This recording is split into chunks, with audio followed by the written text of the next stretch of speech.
झुडो में बोर्ड मुतासिरनि जो वाहन न थियण खिलाफ मेन रोड ते धरणो।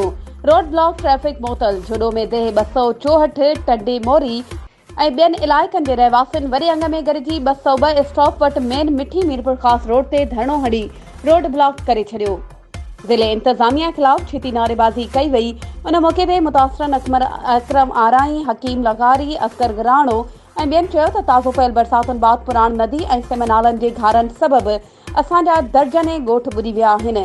सवें घर रहण सबबि केतिराई माण्हू बेघर थी दरबदर बणियल आहिनि।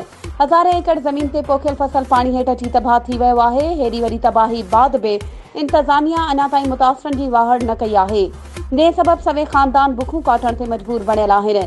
ज़िले इंतज़ामिया पराण नदी तां कब्ज़ो न हटायो आहे, जंहिं सबबि पाणी निकाल न थियण करे पराण जो पाणी असांजे ॻोठनि खे ॿोड़े छॾियो आहे।